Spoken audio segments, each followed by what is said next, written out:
시완 가수의 좀 뭐 마이클 잭슨을 닮은 뭐 여인 뭐 이거에서 좀 얘기를 해봤으면 좋겠는데. 뭐 하세요. 시간이 뭐. 저는 이거는 예술과 표현의 자유를 넘어서 망종이라고 생각을 하고요. 네. 여성 외모 비하를 통한 혐오라고 생각이 듭니다. 이것은 창작이 아니고 노래가 아니고 예술이 아니다라는 생각이 듭니다. 풍자와 해악을 넘어선 이것은 조롱이라는 생각이 들어서 안치환 씨는 분명히 저는 이런 표현까지 쓰고 싶은데 나쁜 일을 했어요. 정말 사과했으면 좋겠다라는 생각이 듭니다. 탑 오브 탑의 5부에서 첫 번째 전치사. 탑을 담당하는 장성철 교수. 아니 저는 전치 사례니까요. 5부. 전치사. 저는 예술과 표현의 자유라고 보는데 네. 그게 어떤 효과를 낼 거냐는 네. 또 이제 별개의 문제지 않습니까? 민주당이 안 좋죠. 아니 근데 이게 민주당 예술과 완전 표현의 손을 자유일 긋는 수도 거죠. 있는데 나는 이게 여성 비하가 들어가서 그래요. 예전에 박근혜 전 대통령에 대해서 막 그 누드 사진을 막 국회에서 전시를 했을 때 그것에 대해서 예술의 자유라고 표현의 자유라고 우리가 표현하지 않았었거든요. 그것은 정말 비하예요. 여성 비하예요. 이거는 어떠한 경우에서도 해서는 안 될 일이었다라는 생각이 듭니다. 근데 사실 이제 안치환 씨가 뭐 민주당 당원도 아니고 선대위 멤버도 아닌데 이걸 민주당에서 뭐 잘못했다 잘했다 말하는 것도 좀 곤란할 수도 있겠다. 그렇지 않아요? 그렇죠. 안치환 씨 제가 안치환 씨의 팬이기도 하지만 네. 안치환 씨는 나름대로 자기 판단으로 했을 거예요. 네. 뭐 민주당에서 그렇죠. 뭐 이거를 시켜서 했겠죠. 시켜서 그렇죠. 그럴 이거는 스타일 뭐, 그럴 스타일 자체가 아니에요. 아니, 근데 근데 이제 그게 이제 결론적으로 민주당에 도움이 얼마나 됐을 것이냐라고 한다면 저도 개인적으로는 뭐 결과는 그렇게 크게 도움이 되지 않을 것 같아요. 안치환 씨가 우리에게 줬던 여러 가지 감동과 울림이 있었잖아요. 사람이 꽃보다 아름답다라고 그렇게 외쳤던 분이 왜 지금 와서는 조롱을 하느냐. 김태현의 정치쇼. 선거는 첫날이니까 역시 동선하고 메시지를 통해서 후보가 어떤 컨셉으로 선거를 치르는지 좀 볼 수 있을 것 같은데 근데 그 전에 저 진짜 궁금한 거야. 나 오늘 우리 김상현 특보 나오시기만 기다리고 있어서 궁금해가지고 제가 아침에 조간신문 무엇이든지 물어보세요. 네. 정말 다 말해줄 거예요? 누가 이겨요? 아닐 것 같은데 왠지 아침에 조간신문 딱 보면은 이재명 후보하고 윤석열 후보 사진이 이렇게 딱 나오잖아요. 일면 탑에. 근데 이제 두 사람 다 뭐 1번, 2번, 1번 만세 뭐 이러고 있는데 윤석열 후보는 잠바를 입었거든요. 네. 다 선거운동원들 뭐 같이 있는 의원들 지금 보시면은 그런데 이재명 후보는 다른 사람들 뒤에 의원들의 선거운동을 다 파란 잠바 예쁘잖아요. 파란 잠바. 그거 입고 있는데 혼자 정장 입고 있어요. 심상정 후보도 잠바 입었던데. 되게 선거운동할 때 후보들도 당 잠바 안 입어요? 그 번호 써 있는 거? 궁금해가지고. 저게 그때 좀 달라요. 아 그래요? 이렇게 다 같이 이렇게 그림을 만들 때는 다 잠바를 입고 하고 후보를 좀 이렇게 도드라지게 해야 되는 상황에서는 후보는 좀 다른 색깔의 옷을 입거나 다른 색깔의 옷을 입으면 좀 이상하면은 그냥 정장을 입어요. 잠바 안 입어요 후보는? 예, 큰 의미를 그러니까 전체 그림을 만들어서 그 좀 약간 통합적인 이미지를 줘야 될 때는 그렇게 입고요. 새빨간 거짓말입니다. 아직 얘기 안 끝났어요. 아, 네, 갑자기 죄송합니다. 막 들어오니까 제가. 예. 어이 국민의힘의 색깔을 이렇게 갑자기 선거운동에 이용하시나요? 저는 김상현 특보 말씀에 좀 동의. 국회의원 후보들은 네. 거의 잠바 입는데 네. 대선 후보는 입었다가 벗었다가 맞아요. 예. 하죠. 그때 컨셉 네. 봐가지고. 근데 이제 어제 같은 경우 그런 거 아닌가 싶어요. 제가 생각할 때 이재명 후보는 이 민주당적을 지닌 지가 이제 한 10몇 년 됐지 않습니까? 거의 20년 뭐 이렇게 됐을 거예요. 이 윤석열 후보는 얼마 안 됐잖아요. 입당한 지가. 그러니까 윤석열 후보는 좀 더 당에 대한 일체감 그리고 또 심판에 대한 이런 이미지를 주고 싶고 이재명 후보 이런 같은 얘기인가요? 경우에는 그럼 나와 국민의힘이 하나가 돼서 정권 심판한다 뭐 이걸 보여주기 그렇죠. 위해서. 뭐 이재명 후보는 뭐 통합 뭐 이런 이야기 어제 했으니까 그런 부분. 그거보다는 윤석열 후보는 선거 경험이 별로 없잖아요. 그러니까 입으라 그러면 좀 입고 그래야 되나 보다 이렇게 생각했을 가능성이 좀 높다고 봐요. 그러니까 이제 당의 기호와 색깔, 그 당의 이름을 드러냈을 때 유리하면은요 안 입으라고 그래도 막 입고 다녀요. 그러니까 색깔 파란색 잠바 그다음에 뒤에다가 기호 크게 쓰고 그러고 다니는데 좀 도움이 안 되겠다 그러면 잘 안 입으려고 그래요. 그럼 도움이 되냐 안 되냐 그거죠. 어제 이재명 후보는 전혀 김상현 특보랑 반대 해석이시네. 이재명 특보는 죄송합니다. 이재명 후보는 내가 민주당인 걸 안 밝히는 게 좋아서 안 입었다 이런 취지세요? 그러니까 이미지를 안 주려고 그러는 거죠. 그냥 뭐 누가 이재명 후보가 민주당 기호 1번 모르는 분이 뭐 거의 없겠죠. 그래도 중도층이나 좀 관심 없는 분들에게는 나 민주당 후보라고 드러내지 않으려고 하는 거죠. 왜냐? 불리하니까. 아니, 제가 정리하면은- 하나의 사례를 제가 말씀드리면 예전에 이제 정동영 그 전 열린우리당 의장이 처음에 의장으로 당선됐을 때 이 색깔이라는 게 어떤 바람을 일으키는 효과가 있어요. 새로운 당시 색깔을 열린우리당? 픽업했을 때. 그때 그래가지고 노란색 잠바를 입고 몽골 기병처럼 움직인다 해가지고 굉장히 센세이셔널하게 맞아, 선거운동을 그때 했어요. 그랬어요. 근데 지금 이게 파란색 빨간색은 좀 이렇게 지금 선택한 지 좀 시기도 됐고 그게 지금 색깔로 선거운동을 하기에는 그렇게 센세이션하지가 않아요. 아니야 그- 불리하다고 그래. 그냥 뭐 자꾸 얘기를 해. 불리하니까 안 입는다고. 예. 알겠습니다. 저 이렇게 이제 또 이 동선이나 메시지나 옷, 뭐 광고, 영상 이런 거에도 이제 각 당대 전략이 숨어 있는 것 같아서 제가 그냥 진짜 궁금해서 여쭤본 거고. 자 이제 본격적인 어제 메시지부터 좀 짚어보면 동선하고 근데 다 경부선인데 이재명 후보는 하행선이고 윤석열 후보는 상행선이거든요. 바뀌었구나. 거꾸로. 하행선이거든요. 왜 서울에서 대부분 이제 서울에서 많이들 시작한다고 생각들 하는데 같은 경부선에도 왜 이재명 후보는 부산부터 시작하신 거예요? 이재명 후보는 첫날 메시지가 국민 통합이었잖아요. 네. 그러니까 통합이었으니까 후보는 부산에서 출발하고 그다음에 그 총괄 선대위원장 이낙연은 전남에서 출발하고 그다음에 그 경쟁자였던 정세균은 전북에서 출발하고 그래서 서울 고속터미널에 모여가지고 집중 유세를 했단 말이에요. 수천 명이 운집하는 가운데. 추미애 명예선대위원장은 대구, 송영길 대표는 대전 이렇게. 그렇죠. 예. 그래서 이 국민 통합의 메시지도 주고 뭐 그거를 또 그림으로 보여주고 이런 차원이 있었고요. 지방에서 시작해서 서울에서 모인다 뭐 이런 의미구나. 네네. 그리고 기본적으로 선거 일정을 짤 때 우리 많이 짜봤지만 동선을 좀 길게 잡는 게 좋아요. 그래야 이렇게 더 잘 보여요. 그래서 기본적으로는 동서, 남북 이런 식으로 동선을 길게 잡습니다. 근데 진짜 궁금한 게 있는데요. 추미애 전 법무부 장관이 대구에서 유세를 하고 선거 활동을 하면 도움이 된다고 생각을 하셔서 그런 건가요? 우리 저기 선거 후반으로 들어오니까 우리 장 소장께서 아니 궁금해서 그래요. 네. 뭐 저 국민의힘의 기여도가 점점 높아지는 것 같아요. 뭐 엑스파일에 굴레를 벗으려는 거 저는 아니겠습니까? 그런 거 아닌가 싶어요. 대구에서 추미애 장관이 이제 앞으로 집중 배치가 된다면은 민주당의 전략이 확장보다는 TK에서는 원래 우리 지지층들을 결집할 수 있고 포기하지 않게 하고 똘똘 뭉치게 하자 뭐 그런 전략일 수 있죠. 그러면 추미애 전 장관은 호남에 배치하는 게 더 낫지 않았어요? 출신은 대구 출신이긴 하지만 그런 그러니까 생각이라면 아니 대구의 지지층들을 대구에 결집하게 또 한다는 지지층이 거죠. 있으니까? 네. 저는 이제 솔직히 그 큰 뜻은 잘 모르겠는데 이제 그 윤석열 후보의 약점을 좀 과거에 좀 이렇게 속속들이 아는 사람을 배치해서 유세를 시키자 이런 생각이 있었던 것 같아요. 근데 저는 개인적으로는 그렇게 좋은 전략인지는 잘 모르겠습니다. 추미애 장관이 대구에서 활동을 하면 지지층이 결집을 하고 활동을 안 하면 지지층이 덜 결집하고 그런 차원은 아닌 것 같아요. 그러니까 본인의 고집이 있었던 것 같기도 하고 추측이신 거죠? 네, 추측이죠. 본인이 하고 싶다라고 했을 것이고 위원장급이니까 그 의견을 무시할 수는 없었을 것 같고 그런데 그렇게 좋은 전략 같진 않아요. 왜냐하면 선거는 어쨌든 나를 지지하는 사람 한 표라도 더 끌어와야 되는데 과연 추미애 전 장관이 그런 호감도가 있을지는 좀 회의적인. 그러니까 이런 전략을 저는 정한 것 같아요. 사실은 뭐 야구로 치면은 희생번트가 옳다, 강공이 옳다 그런 건 없어요. 결과론이고 어떻게 작전을 잘 수행하느냐의 문제인데 그 대구, 신천지 이렇게 엮어가지고 그럼 자 대구에서 신천지 이런 이야기를 하고 공격을 하면은 대구 사람들이 과거에 이 고생했던 것 때문에 윤석열 싫어할 거다라고 보는 것 같은데 또 거꾸로 보면은 그때 약간 뭐 대구 폄하 발언 뭐 이런 것도 좀 있고 그랬지 않습니까? 그런 논쟁들이 있었잖아요. 그런 게 떠올려질 수도 있는 건데 어떻게 잘 구현을 하느냐에 달린 거겠죠. 자, 말 나온 김에 그러면 저 윤태곤 실장 보기에 이재명 후보 얘기는 했으니까 윤석열 후보 쪽 어제 하행선 맨날 헷갈리지. 서울 경기 서울 대전 대구 요 라인이랑 메시지는 어떻게 평가하세요? 아니 그러니까 그건요.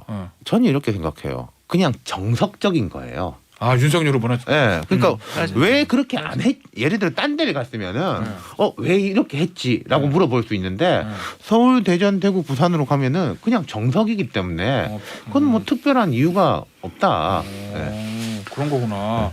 저희가 이제 선거를 막 치르다 보면 그 일정을 짜는 팀의 방이 있어요. 거기 벽면에다가 지도를 크게 그려놔요. 그래가지고 생생한 이야기다. 진짜. 네, 첫 일정을 어떻게 짤까 해가지고 막 X자로 할까 Y자로 할까 뭐 어디를 L자, 찍을까 뭐 뭐 L자로 하냐 뭐 해안선 따라서 하느냐 이걸 계속 한 달 동안 시뮬레이션을 해요. 근데 전통적으로는 윤태곤 시장님 말씀 잘 해주셨듯이 서울하고 부산을 거의 하루 만에 찍는 거를 첫날 주로 많이 한다. 그래서 예를 들면 안철수 후보나 심상정 후보가 왜 안철수 후보는 대구 경북에서 했지? 왜 심상정 후보는 호남 쪽에서 했지? 이게 좀 이상한 거예요. 그걸 해석하는 게 어렵지. 이재명, 윤석열 후보는 정상적인 전형적인 청취자 중에 이 동네 지리 아시는 분들이 많지 않으실 수 있겠죠. 목동에서 하면은 예를 들어 현대백화점 앞이다. 그건 이유가 없는 거예요. 근데 딴 사람이 어디에 갔다라고 하면 저 사람은 왜 현대백화점 앞을 안 가고 딴 데서 시작했지? 그게 무슨 이유일까? 그렇게 되는 거죠. 그렇구나. 저는 어제 보면서 그런 생각도 좀 들던데 그게 옷이랑 연관이 있는 건지 모르겠는데 이재명 후보는 유능한 경제 대통령 이러니까 개인의 좀 이렇게 능력이나 개인기에 좀 개인기를 좀 중요시한다는 생각도 좀 들고 윤석열 후보는 그냥 계속 정권 교체, 정권 심판 얘기하니까 뭔가 이제 뭐 그런 건 아닐 것 같고요. 뭐 이제 의미를 굳이 담자면 당 색깔을 입고 이렇게 유세를 하는 것보다는 옷과는 상관없이 이 메시지 자체가 이재명 후보는 경제 대통령 요거 개인의 이제 능력 내가 그렇죠. 뛰어나다 요거고 유능하다.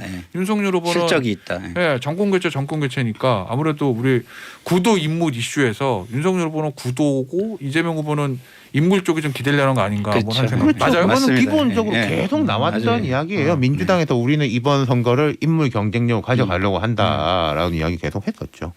근데 그것도 저는 안 좋은 프레임이라고 생각이 드는 게 뭐냐면 누구한테 안 줘요? 이재명 후보한테요. 윤석열 후보한테. 네, 이재명 후보한테 안 좋죠. 왜냐하면 이재명 후보가 나쁜 사람 프레임에 갇혀져 있는 게 저는 가장 문제라고 봐요. 그러니까 기본적으로 도덕적으로 윤리적으로 문제가 있는 사람이다. 그런 사람이 얘기하는 여러 가지 유능한 정책들을 못 믿어해요, 사람들은. 그러니까 자꾸 이제 최근에 나온 김혜경 배우자와 관련된 여러 가지 도덕적, 윤리적인, 법적인 문제들은 그러한 나쁜 사람 프레임을 좀 더 강화시켜준다. 그래서 악재가 계속 좀 눈덩이처럼 커지는 것이 아니냐 그런 생각이 좀 들더라고요. 근데 이제 선거라는 건 어차피 상대가 있는 것이고 상대 평가를 하는 것이거든요. 그래서 뭐 지금 이재명 후보만 놓고 좋은 점 나쁜 점을 따지면 많은 분석들이 있을 수 있겠지만 죄송합니다. 윤석열 후보와 비교를 했을 때에 훨씬 유능하고 실적이 있고 행정이나 정책을 훨씬 더 잘한다. 이거는 여러 군데에서 곳곳에서 보이거든요. 그러니까 그거를 부각시키는 게 사실은 좋은 전략일 수밖에 없는 거죠. 그거를 부각시킬 수 있는 기회를 제대로 잡지 못하고 있는 게 문제인 거지.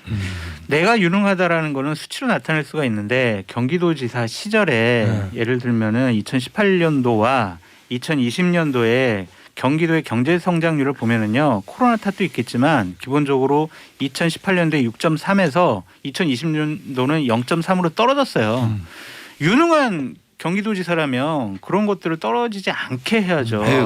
국가 전체가 떨어졌는데 그렇게 말씀하시면 공식 선거운동 기간이 시작되니까 역시 두 분의 공방이 불꽃이네요. 근데 이제 우리가 이런 식 우리는 약간 프로그램 포맷이 다르지 않습니까? 딴 데서 막 이렇게 싸우고 삿대질하고 하는 것보다는 우리는 정책 가지고 흐름에 대해서 짚어보는 뭐 이제 그런 쪽으로. 죄송합니다.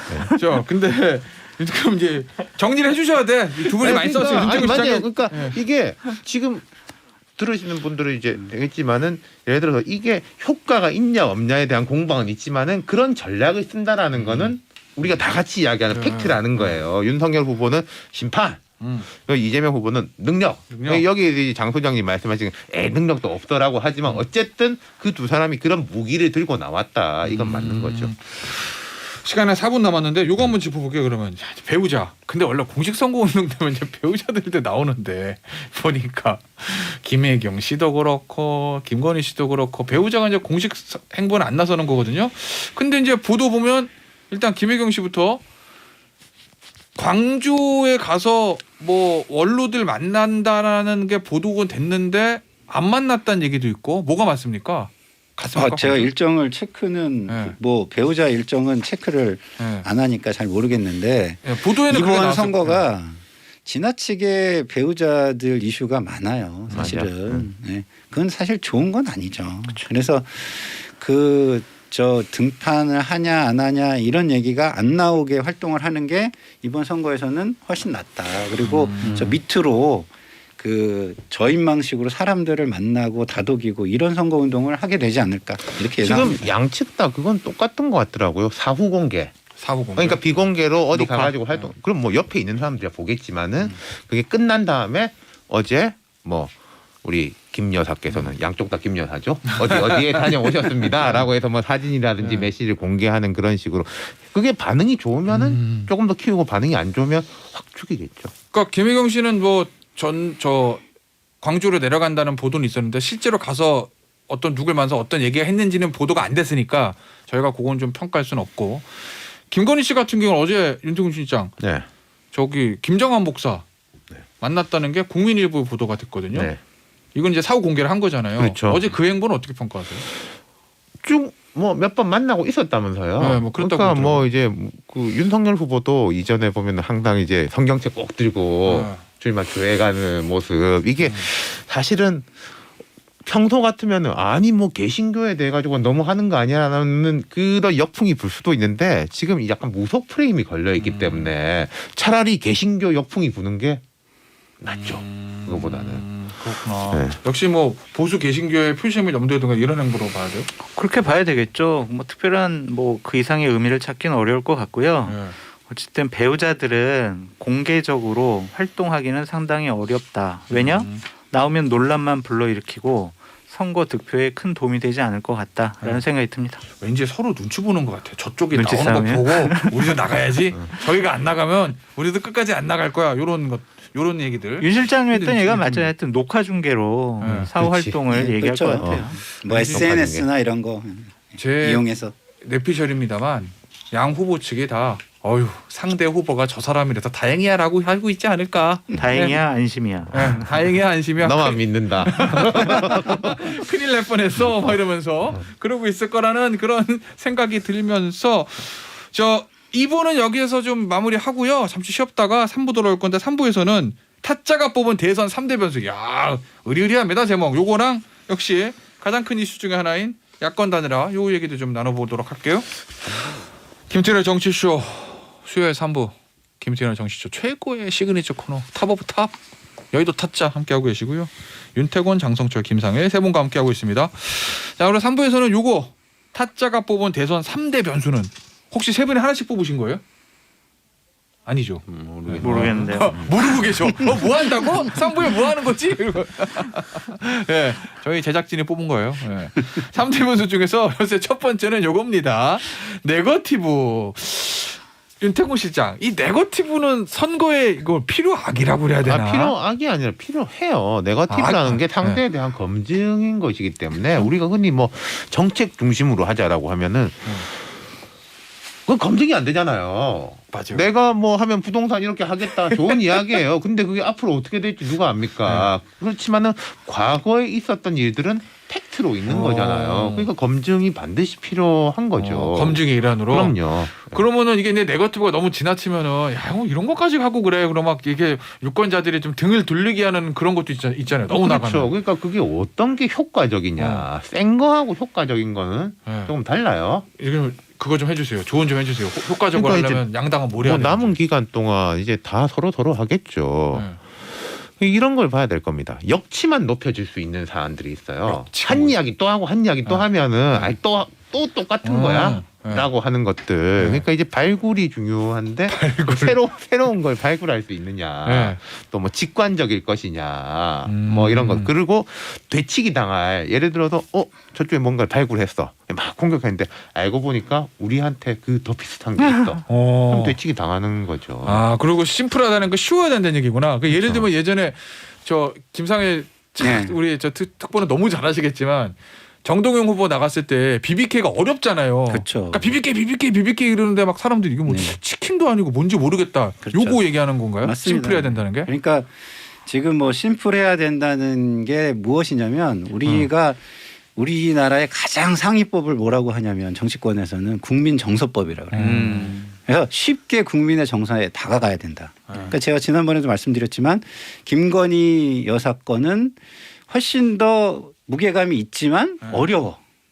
하지만 김혜경 여사 건은 뭐 법카, 음식, 뭐 생활에서 너무 쉽잖아요. 그리고 거기에 약자가 등장해. 그렇죠. 최근 그러니까 10년 사이에 갑질. 제일 커진 게 갑질이거든요.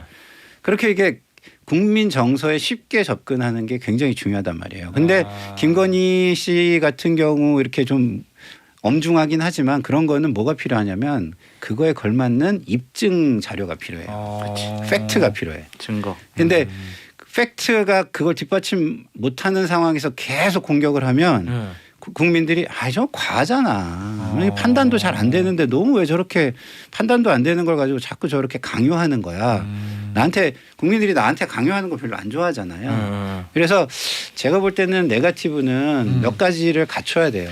하나는 말한 대로 되게 그 시대의 환경, 국민의 정서 이거에 맞닿아 있게 쉽게 이렇게 돼야 되는 게 있고 그다음에 입증할 수 있는 근거가 있어야 되고 그다음에는 그 후보가 내세우는 그 장점들을 반전시킬 수 있는 그런 요소들이 좀 있으면 네거티브가 잘 먹히는데 그것도 아닌데 하면 국민들은 판단을 하죠. 짜증난다. 근데 저는 네, 앞으로 남은 기간 동안은 전 그렇게 봐요. 선거라는 게 후보 뭐 해가지고 한 여러 수백만 명이 이제 동시에 움직이는 전쟁터지 않습니까? 어디서든지 실수는 나올 거예요. 이 당이고 저 당이고 간에. 근데 높은 사람이 하느냐 낮은 사람이 하느냐 그리고 또 거기에 대해서 즉각적인 사과나 해명과 조치가 되느냐 안 되느냐 그런 데 대한 관리 능력에 달렸다. 원천적으로 막을 수는 없는 것이고 앞으로 발생할 것에 대해서 이야기하자면 과거의 것 말고. 그러니까 저는- 이런 거 우리가 두 번째 뽑은 게 그거거든요.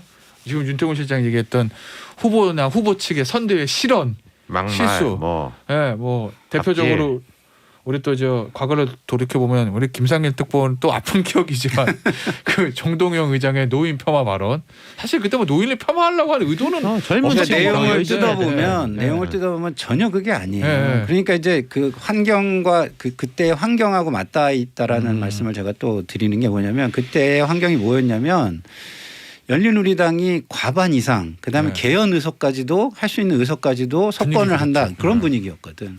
그러니까 보수층에서는 할 말이 없어가지고 명분이 없어가지고 아무 얘기를 못 하고 있었는데 이게 하나 딱 터져주니까 가득 찬 풍선이 공기가 가득 찬 풍선이 터지듯이 팍 터져버린 거거든요. 그러니까 그런 환경과도 굉장히 밀접하게 닿아 있다는 거죠. 근데 장 교수 저기 실언 실수 요거는 사실 국민의힘도 그거에 되게 많이 노출돼 있지 않나요? 왜냐하면 윤석열 후보가 워낙 또 한때 실언이 좀 많아가지고 서로 만만치 많았어가지고. 않은 것 같고요. 네거티브나 이제 실언 실수가 선거에 큰 영향을 끼치기에는 활용성과 효용성 이런 반응들이 이제 끝났다라고 보여져요. 그럼 변수 아니에요 그럼? 네, 왜냐하면은 이제 변수가 특별히 없을 것 같다는 생각이 드는 게 뭐냐면 이제 공식적인 선거 운동이 들어갔기 때문에 언론 보도가 거의 후보들의 일정과 메시지를 기계적으로 동등하게 그냥 보도하는 형식이에요. 면 딱 나눠가지고 시간 5대5 네. 그렇기 때문에 이제 언론의 집중적인 뭐 탐구 보도 뭐 이런 거는 없어질 것 같고 또 하나는 너희들 그러니까 뭐 하나 딱 터졌을 때 그거만 몇 곡지 기사나 이게 안 된다는 네. 거구나. 그러니까 저쪽에서 네거티브 하면 이쪽에서 너희들은 하면서 이쪽에서도 반격을 하잖아요. 이쪽에서 실언 실수하면 저쪽도 실언 실수하더라고요.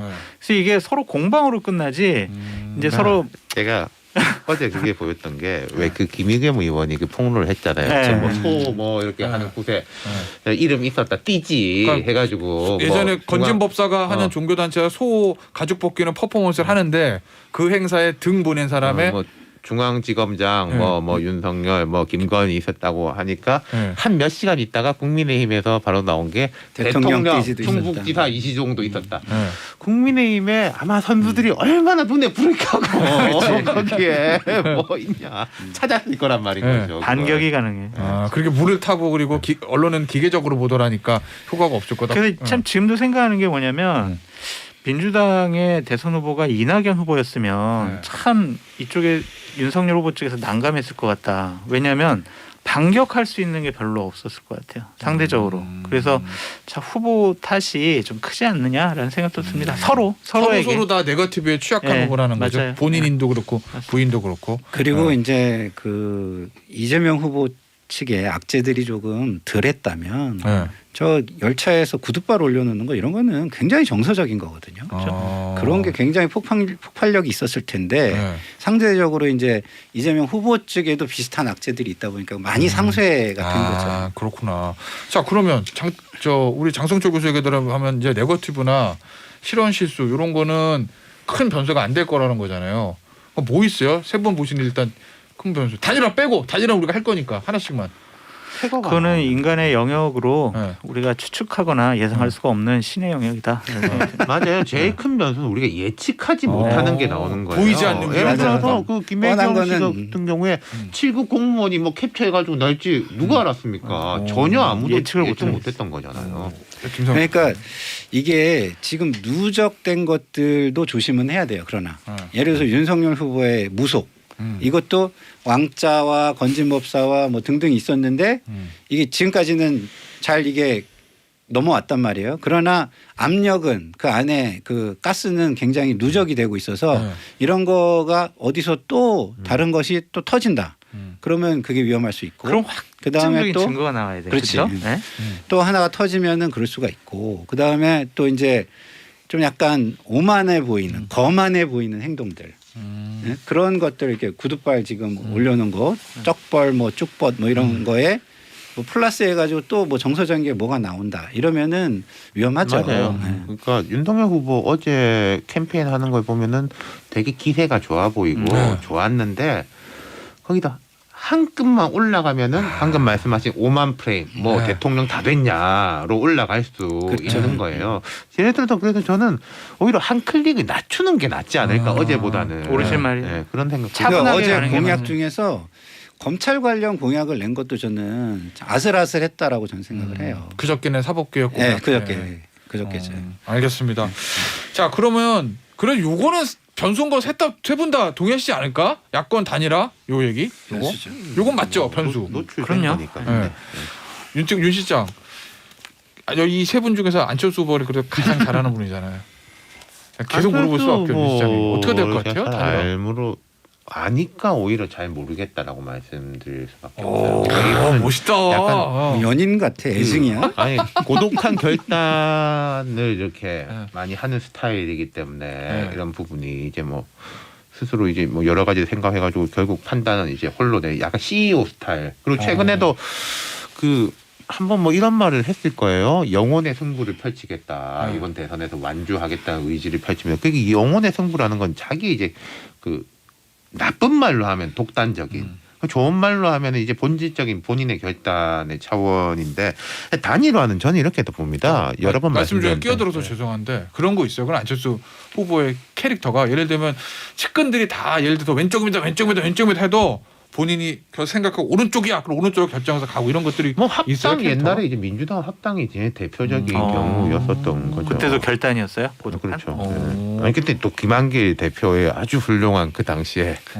그런 설득 뭐 이런 것도 있었겠죠. 예, 그래서 말씀 계속하시면 단일화라는 건 저는 조금 종속적인 거라고 봐요. 종속? 주된 거는 윤석열 후보하고 안철수 후보의 지지율이 어떻게 움직이느냐에 따라 단일화가 이제 움직이는 거지 단일화 때문에 지지율이 움직이는 게 아니란 말이에요. 그러니까 우리가 몸통하고 꼬리를 똑바로 봐야 된다. 단일화는 꼬리일 뿐이라고 봐요. 저는. 저는 단일화가 굉장히 중요하다고는 봐요. 왜냐하면 기본적으로 아까 이제 5만 프레임, 거만 프레임 이게 단일화를 어떻게 다루느냐로 또 증폭될 수도 있거든요. 그리고 지금 제가 볼 때 제 판단에 윤석열 후보가 조금 유리한 국면으로 가는 건 맞지만 이게 완전히 그 뭐 이렇게 현격한 차이가 나느냐 그건 좀 아니거든요. 저희가 이제 분석을 해보면 그래도 아직은 박빙이에요. 그렇죠. 오차 범위 내니까. 네. 그래도 아직은 박빙이기 때문에 이거 뭐 다 이긴 것처럼 나 금메달 선수야 막 이렇게 하는 거는 좀 맞지 않다고 보고 그리고 역선택 관련도 좀 제가 볼 때는 과도해요. 왜냐하면 제가 민주당이잖아요. 그럼 역선택이라는 건 뭐예요? 상대가 있는 게임에서 나의 상대를 불리하게 만드는 게 역선택 아니에요. 그러면 나의 상대는 지금 국민의힘이란 말이에요. 예? 그러면 국민의힘에 불리한 사람을 선택을 내가 해야 된단 말이에요. 우리한테 유리하고. 그러면 이재명 후보가 단일화됐을 때 싸우기 더 쉬운 후보가 누구냐를 가지고 역선택을 하는 거예요. 그러면 저는 당연히 윤석열 후보를 찍죠. 오히려. 네. 근데 저는 이렇게 봐요. 옛날에 홍준표 뭐 대표 그 경선 때도 나왔지만 네. 역선택 이야기하면 뭐 역의 역 뭐 이런 거 그렇지. 하나요. 그러니까 되게 복잡한데 근데 분명한 거는 역선택론으로 이제 오염이 된 건 분명하다. 그러니까 우상호 선대위원장의 발언 뭐 우리 사람들은 다 안철수 찍을 거야. 지시 안 해도 그렇고 뭐 김용민 씨 같은 경우에도 뭐 SNS에서 우리는 다 안철수 찍자. 뭐 저 윤석열 떨어뜨려야지. 이런 이야기가 나오는 자체가 오염이 되는 거에 있다는 거죠. 우상호 선대본부장 얘기는 이 단일화를 방해하려는 어떤 정책 전략적인 목표가 있는 거 아니었을까요?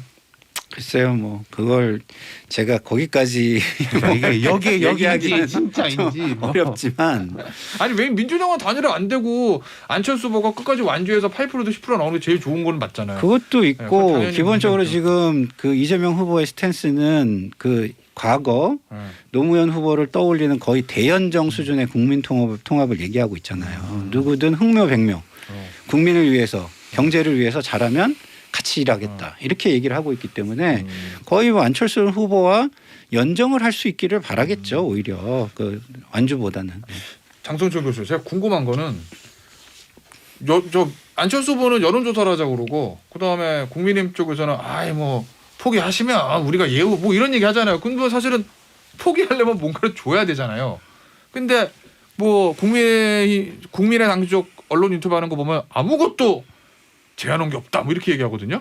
진짜 없습니까? 근데 이제 취재를 해보셨어요?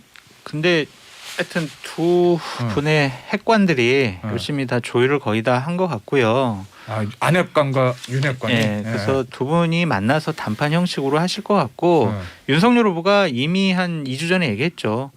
윤석열의 디지털 플랫폼 정부를 안철수 후보가 맡아줬으면 좋겠어요. 거기에 모든 것이 다 있다고 봐요. 아 그러면은 우리 장 교수 얘기로는 네. 겉으로 드러난 것과 달리 네. 핵관들의 치열한 물밑 조율이 있었다 이 얘기인 네, 거죠. 있었고 이제 두 분이 만나서 이제 결판 내면 될 것 같은데. 근데 뭐 그러면은 여론조사 하겠다는 얘기 아예 하지 말지 왜 했을까 그 얘기? 그건 이제 협상력을 좀 높이려고 하는 거고 퇴로를 위한 하나의 명분이다라는 생각이 좀 듭니다. 그래서 저는 두 분 사이에談判 형식으로 해서 이 단일화 문제는 매듭 지어질 것 같다라는 생각이 듭니다. 테러를 위한 명분일 수도 있지만 저는 오히려 전략적으로 논란을 키우는 것 같아요.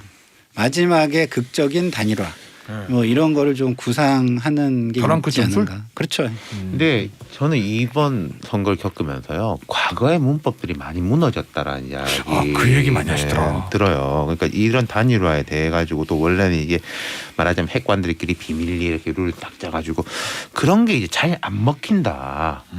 좀 투명하려고 해서 투명한 게 아니라 어차피 다 공개되고 그리고 이런 뭐 요구 조건이라는 데 대해 가지고 오히려 지지층들이 먼저 결정을 해버리고 규정을 해버리고 이 리더들이 규정을 해서 따라와 주십시오가 아니라 지지층의 반응에 따라 리더들이 따라가고 약간 그런 식으로 전개되는 것 같아요. 이번 선거는 특히. 그리고 중도층이 선거에 관심이 별로 없어요. 그래서 이게 논란이 아무리 이렇게 많아도 디테일을 몰라요, 잘. 왜냐하면 중도층이 기본적으로 선거를 바라볼 때는 그 구두쇠 효과라는 게 있거든요. 기본적으로. 그러니까 자기 시간을 덜 들여서 파악을 하고 싶은 거예요. 그러니까 구두쇠 효과. 그렇죠. 먼저 관심이 가는 무언가가 있어야 돼. 관심이 가는 그러니까 단일화 같은 건 굉장히 크니까 관심이 가잖아요. 그러나 디테일로 들어가면 아예 뭐 그것까지 내가 지금 알아야 돼 이런 게 있어요. 아 그러면은 요새 양측의 영상들 SNS에서 뭐 밈 돌고 막 무슨 그렇죠. 짧게 하고 이런 네. 것들은 다 그것 때문에 그런 건가요? 그렇죠. 구두쇠 효과? 중도층을 공략을 하려면 그런 식으로 짧으면서도 효과적으로 그 관심을 끌 수 있는 방식 그게 굉장히 필요하죠. 저는 오늘 우리가 아이템으로 다루지 않았지만 안치환 가수의 좀 뭐 마이클 잭슨을 닮은 뭐 여인 뭐 이거에서 좀 얘기를 해봤으면 좋겠는데 아, 뭐 하세요 시간이 뭐. 저는 이거는 나가시니까. 예술과 표현의 자유를 넘어서 망종이라고 생각을 하고요. 네. 여성 외모 비하를 통한 혐오라고 생각이 듭니다. 이것은 창작이 아니고 노래가 아니고 예술이 아니다라는 생각이 듭니다. 풍자와 해악을 넘어선 이것은 조롱이라는 생각이 들어서 안치환 씨는 분명히 저는 이런 표현까지 쓰고 싶은데 나쁜 일을 했어요. 정말 사과했으면 좋겠다라는 생각이 듭니다. 탑 오브 탑의 5부에서 첫 번째 전치사. 탑을 담당하는 장성철 교수. 아니 저는 전체 바뀌었네. 사례니까요. 5부. 전체. 저는 예술과 표현의 자유라고 보는데 네. 그게 어떤 효과를 낼 거냐는 네. 또 이제 별개의 문제지 않습니까? 민주당이 안 좋죠. 아니 근데 이게 민주당 예술과 완전 표현의 손을 자유일 긋는 수도 거죠. 있는데 나는 이게 여성 비하가 들어가서 그래요. 예전에 박근혜 전 대통령에 대해서 막 그 누드 사진을 막 국회에서 전시를 했을 때 그것에 대해서 예술의 자유라고 표현의 자유라고 우리가 표현하지 않았었거든요. 그것은 정말 비하예요. 여성 비하예요. 이거는 어떠한 경우에서도 해서는 안 될 일이었다라는 생각이 듭니다. 근데 사실 이제 안치환 씨가 뭐 민주당 당원도 아니고 선대위 멤버도 아닌데 이걸 민주당에서 뭐 잘못했다 잘했다 말하는 것도 좀 곤란할 수도 있겠다. 그렇지 않아요? 그렇죠. 안치환 씨 제가 안치환 씨의 팬이기도 하지만 네.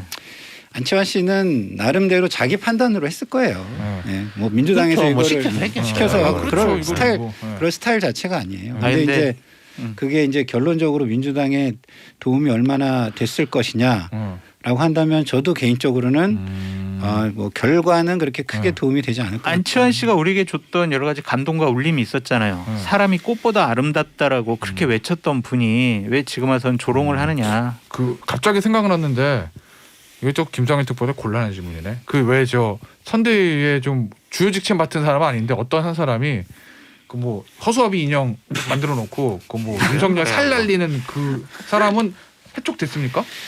그 제가 확인하고 오질 않아서 잘 모르겠는데 뭐 기사에는 어쨌든 해촉됐죠. 예, 좀 기본적으로는 조치를 당연히 했을 거고요. 지금 했다고 좀 확인해 주시니까 예, 뭐 한 거고요. 그러니까 그거는 이게 너무 당연해요. 당연하고 SNS에 패해요. 네. SNS에 패해다. 그리고 이게 우리가 항상 명심해야 되는 게 과유불급이 과유불급. 맞아. 지금 문자가 안철수 후보 측의 그 사고에 관련된 문자가 많이 들어오고요. 1488님께서는 유세차에서 사고 발생 유감이네요. 항상 조심조심해서 사고 없는 세상 되기를 하셨고 8717님은 이번에 안철수 후보는 계속 선거운동 하실까요? 이렇게 물으셨고 그래서 이 뭐 안철수 후보의 향후 행보 그다음에 단일화와 관련돼서 이게 어떤 영향을 끼칠까라는 질문들 많이 하시는데 저희가 지금 사람이 돌아가신 안전사고가 발생했기 때문에 거기에 대해서 얘기하는 거는 조금 적절하지 않은 것 같아서요. 맞습니다. 오늘은 뭐 그냥 문자가 들어왔다 하는 정도만 말씀을 드릴게요. 자 여의도 타짜 오늘 여기서 마무리하도록 하겠습니다. 지금까지 장성철 교수 김상일 특보 윤태곤 실장이었습니다. 감사합니다. 감사합니다. 감사합니다.